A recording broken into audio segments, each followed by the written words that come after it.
Hello everybody. This video we're doing another replay coaching.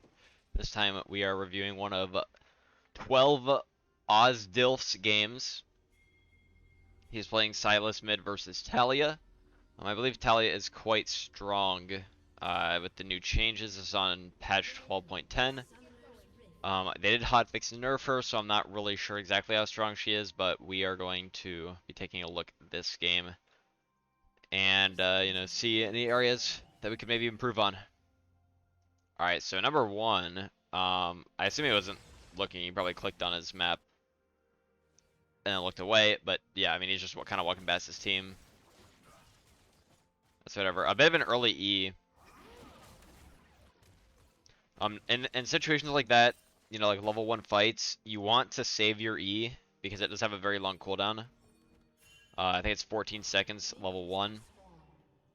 And without it, you kind of don't do much, so if you use that instantly, you are going to have a tough time fighting.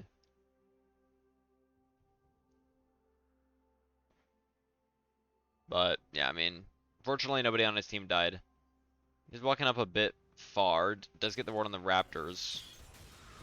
And Mordekaiser's in his lane. A bit unfortunate, does take a little bit of damage. Actually a good ward, though. Playing against Shaco. I didn't actually realize he's playing against Shaco, but yeah, warding Raptors against Shaco is fine. A lot of Shakos will... Oh, there's a Caitlyn in his lane now. Yeah, a lot of Shakos will start Raptors and red buff because they can put their boxes in a way that lets them do both of the camps at the same time. So putting a ward there is fine. I probably would have just waited and done it a bit later because, you'll get to see when he gets off of his Raptors, but after that you don't really have much information. Yeah, I'm not sure what's going on with those enemies in his lane. Mordekaiser came to his lane because he needed to get back top lane, but I'm not sure why Caitlyn was there.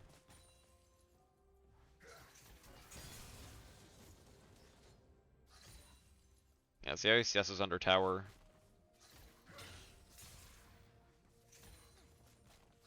Okay, not bad. He got most of it. Then using the abilities, you do have to be careful of the mana when you spam your abilities like that to kill minions, but no, that's a bit unfortunate. He probably should have W'd before he E2'd. It just puts you in a nice spot to land the E2. Also, I probably would have waited until level 3 to go in. Just because at that point, you do a lot more damage.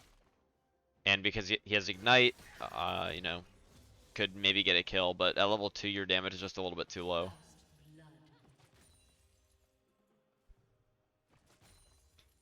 So yeah, I mean at this point his mana is pretty bad. It looks like he did take mana flow banned, I think, so he's going sorcery secondary. I don't like sorcery secondary. I don't actually know the exact runes that he's taking. I guess I'll be in the thumbnail because I'll check after I'm done with this. They have its sorcery transcendence. The ability haste can be kind of nice, but biscuits is usually just going to be better than... We actually could have maybe committed a little bit more there. He had mana for a W, so maybe could have W'd the Shaco. Yeah, biscuits is just going to be a lot better than mana flow. You regenerate a lot more mana. I mean, it's a bit worse later in the game, but later in the game you don't need the mana anyway, so biscuits plus cosmic insight is just a lot better than mana flow plus transcendence, because getting that cooldown reduction on your summoner spells is also very nice. So he goes back, gets the amp tome. How much gold did he have? He had about 600 gold. Probably could have gone for a dark seal plus boots there. I do like the dark seal on Sylas. He's a very high snowball champion, so I think he had enough for dark seal plus boots there, so that would have been a better option. He doesn't have magical footwear, so he can buy the boots straight up.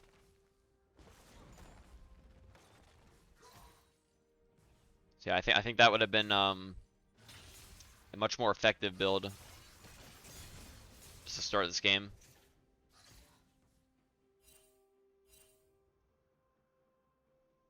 So Taliyah's missing. Okay, he does ping the Taliyah missing. Okay, so now we see Taliyah TP, so she should probably be pinging the TP. Usually when an enemy uses a summoner spell like that, you should ping it because then it gives you a bit of a timer in chat. You should also have your time stamps for chat messages on, because then that will allow you to look back and see about what time the enemy TP is going to be up. So we know Taliyah's TP is going to be up at about 11 minutes into the game. It doesn't really matter that much because, you know, since they nerfed TP, you can only really use it to towers anyway, but it lets you know, and it lets you keep track more easily of when Taliyah is allowed to go back like that. Because, you know, if it's like 9 minutes into the game, and you know that Taliyah's TP is still going to be on cooldown, then, you know, you can try and punish her back by, you know, hard pushing, because you know she won't be able to get back instantly. So in this situation, to be honest, he does not have very good ultimates here.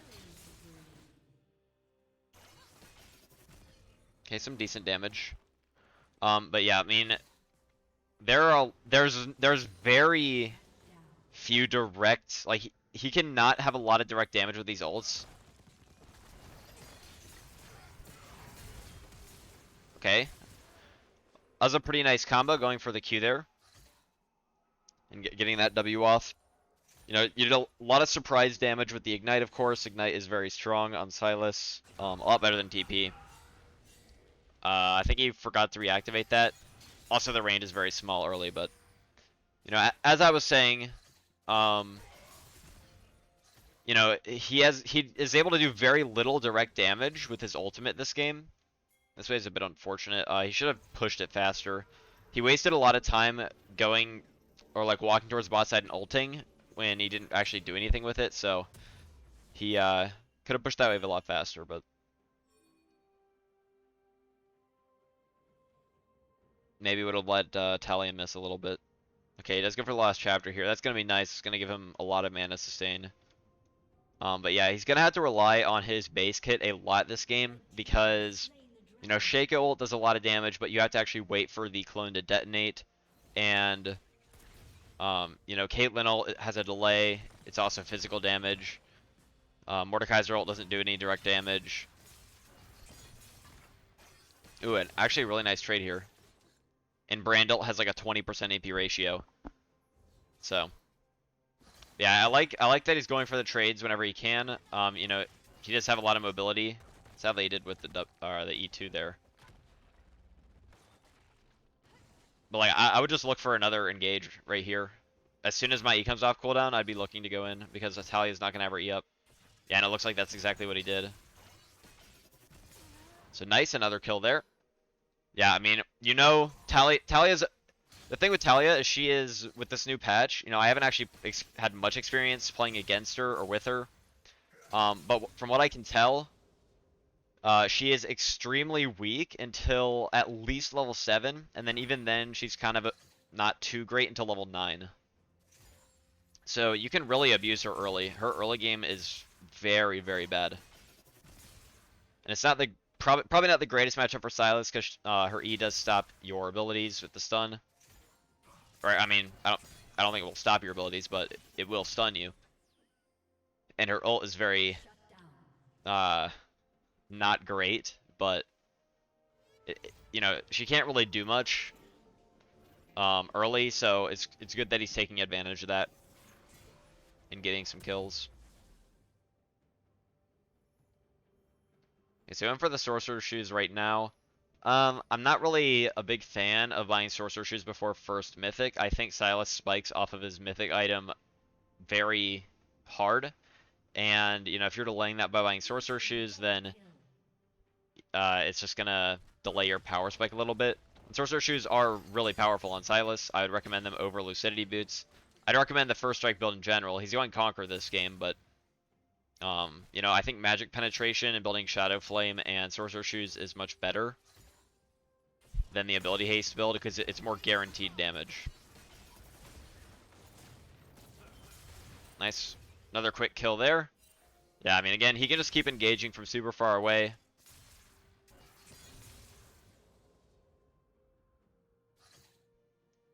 And Taliyah can't really do much, so it's good that he's abusing this early. You know, if he had a Dark Seal, it would, if he had a Dark Seal, he'd be a bit further ahead because he'd have his extra stacks, so it's a bit unfortunate that he didn't go for that this game, but it's fine. His wave clear is a little bit rough. That's something I'd recommend working on. You know, it's not too difficult. You just go into practice tool and practice it a couple times, but it's incredibly important.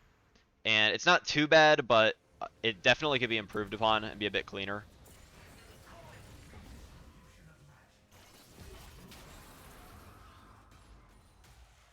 And that's just something really easy to work on. Okay, so I think he's in the death realm here. I'm not sure why he's running away. Yeah, he should have just walked towards the Shaco. I mean, the Shaco is 1 HP. It's not gonna kill him. And he actually ends up dying there. And it's a bit unfortunate. He took a lot of burst damage there at the end.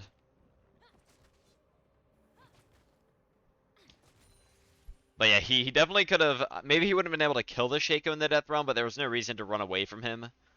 You know, that was pretty much free. But yeah, again, with the Mordekaiser ult, going back to what I was saying earlier, you know, he doesn't have many good damaging ults this game. Basically none. You know, Shaco is pretty decent, but that's more of a delay. Brand ult is very low damage. It's mainly scales with Brand's passive, which, you know, Sylas doesn't have access to. So Mordekaiser ult is the best ult to take this game. In most situations, I mean, Shaco ult also is quite good. If you just need the utility, maybe annoy the enemies a little bit.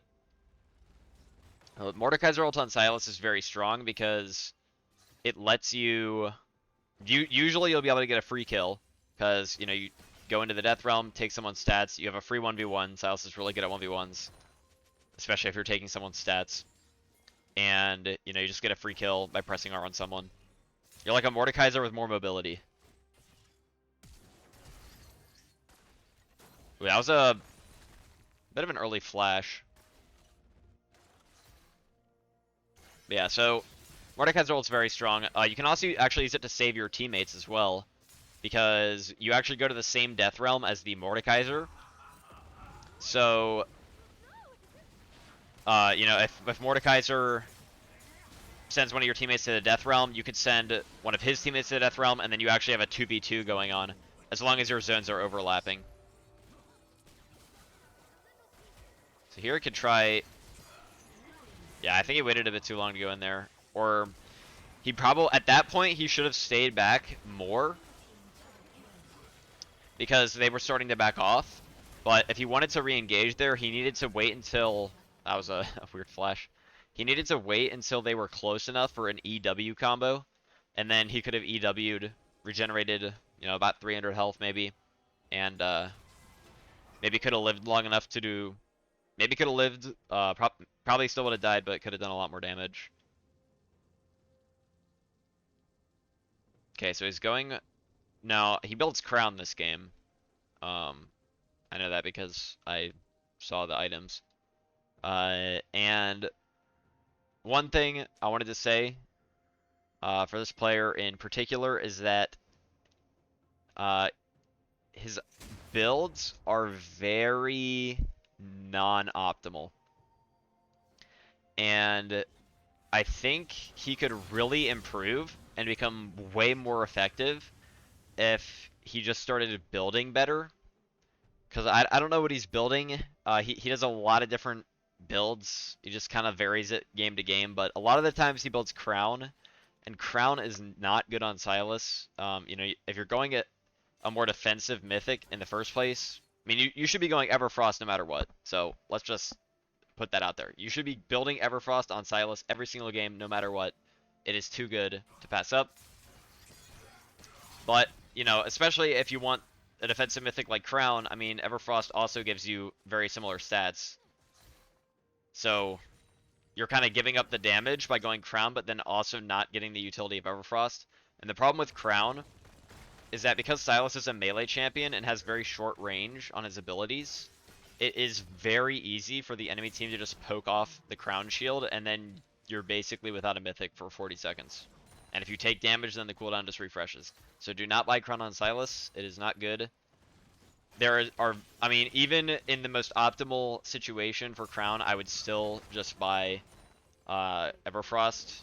One, because I'm more comfortable with it, and two, because in the most uh, like in the best situation for Crown, Everfrost is still probably better. Like if enemy team has Malphite, you're the only engage on the team.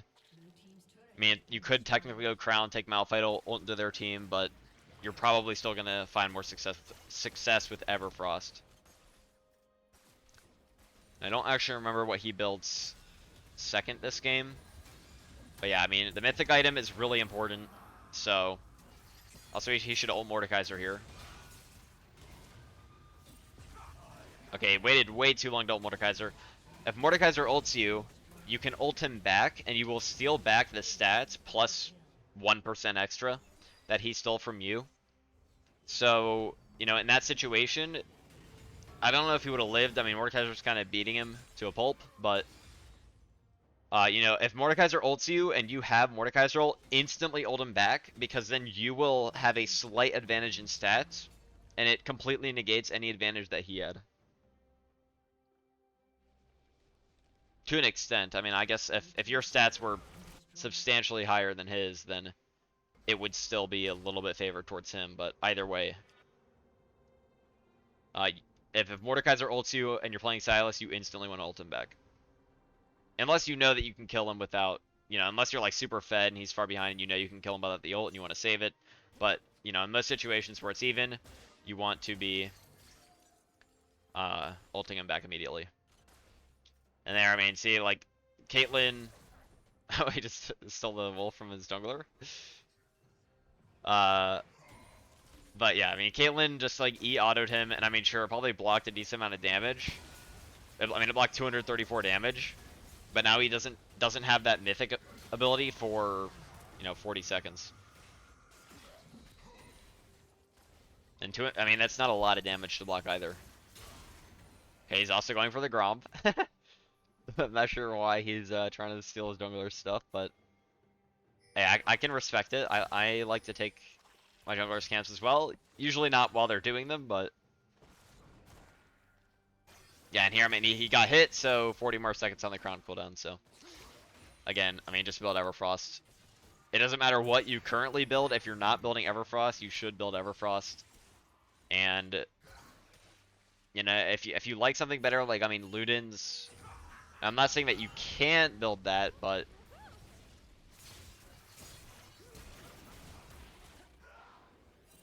yeah, I mean, like if he has Everfrost there, then he can Everfrost the Caitlyn there, root her, get a guaranteed Q. You know, his damage looked a little bit off, so I maybe still wouldn't have been able to kill, but would have been a lot closer. And the crown did nothing for him there, so. Yeah, it looks like he's going for Cosmic Drive second. Yeah, I mean, with the what's it called? What was I saying? I actually just completely forgot what I was gonna say. With the something. Yeah, okay. Well, let's just move on then. So, yeah, he has a crown. Building Cosmic Drive next. Oh, yeah, I was gonna say with the Conquer. So yeah, building Cosmic Drive with the Conquer. You know, it's fine. I still prefer, you know, if you see my other videos, I usually go the first strike build that goes Shadowflame after Everfrost, and then Sorcerer Shoes. Just maximizes damage. You know, for Conquer build, I actually, you know, I haven't really tested it, but I think it'd be interesting to determine maybe Sorcerer Shoes are actually better than Lucidity Boots, even on the Conquer build. Because if you're going Cosmic Drive, you're getting that ability haste, and you're stacking that ability haste with the Lucidity Boot ability haste, so it's less effective overall. But if you just go Cosmic Drive for that 30 ability haste, and then you build the Magic Penetration Boots, your cooldowns might be low enough, while also allowing you to do a decent amount of damage. So that, I mean, that's something interesting. I have not looked into that, but you know, he's building the Sorcerer Shoes this game, which I think are the better option. And he's also going Cosmic Drive, so not saying that's necessarily wrong. It's just something, you know, maybe I didn't think about it, and maybe I will do an analysis of something like that soon. Yeah, earlier, yeah, so that play earlier where he flashed in the Caitlyn, that was fine. But again, you know, if he has the Everfrost there, then it makes the kill so much easier because after he flashes and E's the Caitlyn, he can just instantly follow up with the Everfrost at point blank range, and there is nothing she can do. So,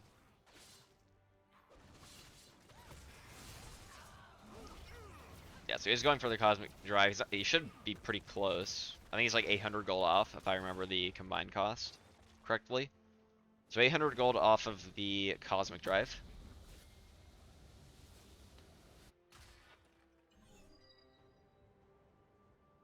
Now, I've been focusing a lot on his build this game, so I haven't really paid too much attention to side laning or any of that. I don't think he's been side laning that much. I think he's been mainly kind of sitting around mid lane following his team.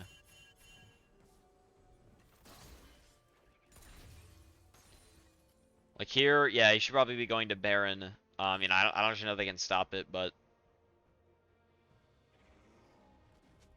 you can maybe try and take a Mordekaiser ult, get a pick.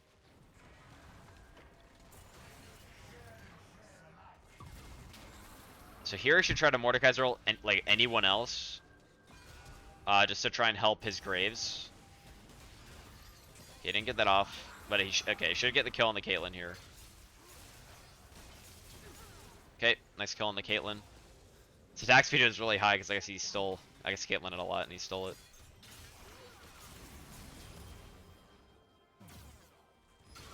Okay, nice W there. Yeah, definitely nice. He walked into melee range there for the W so that it would instantly get the heal off, which was smart.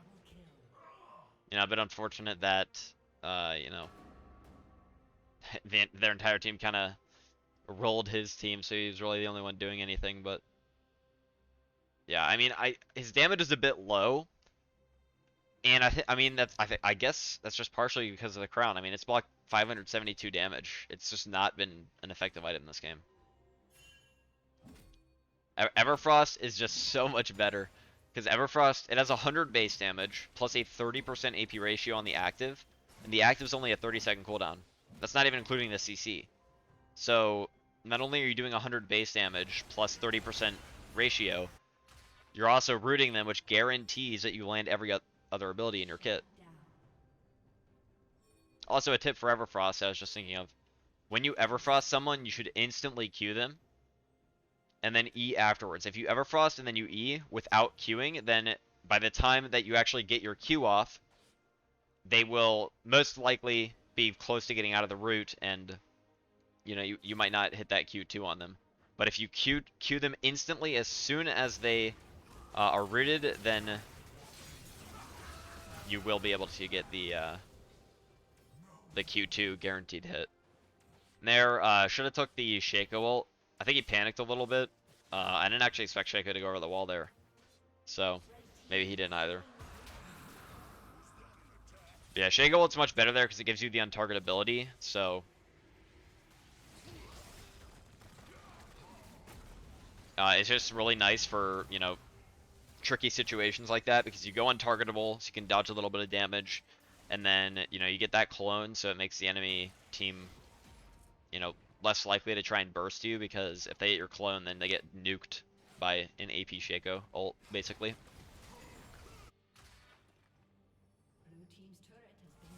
So I'm not sure what he's going to go for after this, but he did get his Cosmic Drive done, so that's nice. So here, Mordekaiser's dead, so we can't tank Mortal.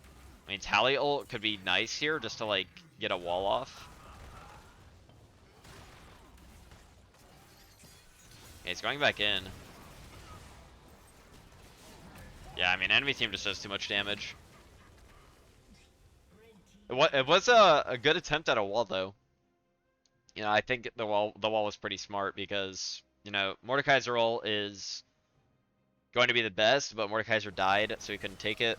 But the wall was a good attempt at trying to chase down the enemy.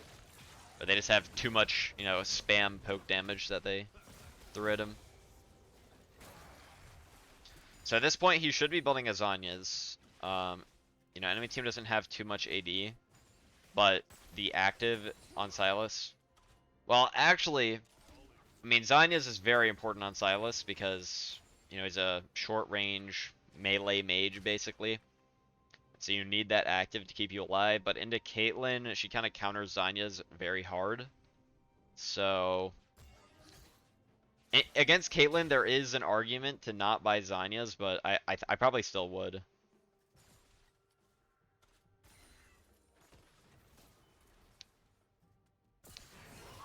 Mordekaiser's level 16. So yeah, I think one of the main problems, as I was sort of talking about earlier, this game is that Sylas has kind of just been sitting with his team the entire game, and so you have like these top and these mid waves that nobody has been getting this entire game.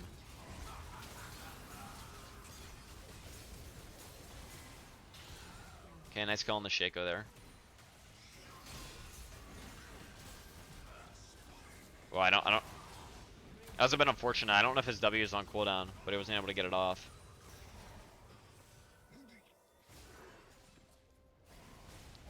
And Nass is probably not gonna get this kill. Yeah, it's the kill.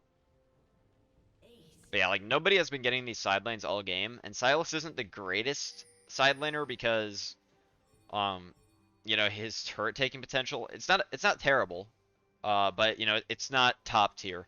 So he's not one of the best side laners, but you know, he's melee. He has a lot of outplay potential. You kind of force a couple enemies to go and deal with you. And, you know, if you're just sitting with your team, I mean, Sylas is kind of weak in team fights. You know, it depends from team composition to team composition, but, you know, in this situation, Sylas is just going to kind of get melted from a long range, so. It's much more effective to just sit in the sideline. Like, Sylas should have gone bot earlier this game. You know, I would have pinpointed the exact time, but I wasn't actually paying too much attention. I'll probably go back after the end of the game and see when the first turret fell. It's actually pretty late, it's about 15 minutes.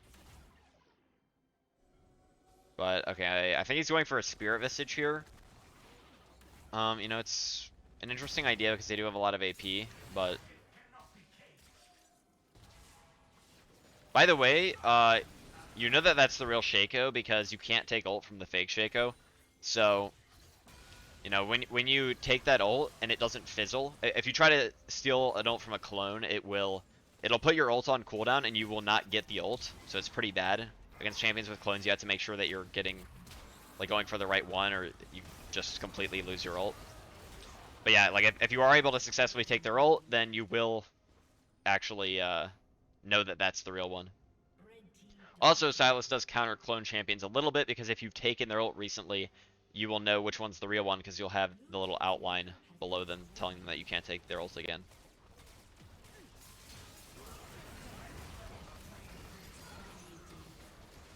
So yeah, I mean, just not a lot of damage there from the Brand ult. It's just been unfortunate. I mean, this isn't a very good game for Sylas. You know, I mean, Sylas is still playable pretty much no matter what. You can kind of just play him for the basic abilities. You know, you'll usually have at least a couple ults that do something, but... yeah. So, no, a bit unfortunate that game. His team didn't do too well.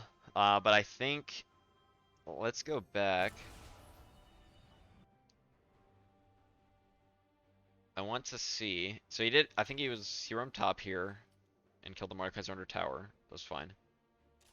But, okay, so it's 14 minutes and tower plating has fallen. So he should be preparing to rotate bot here.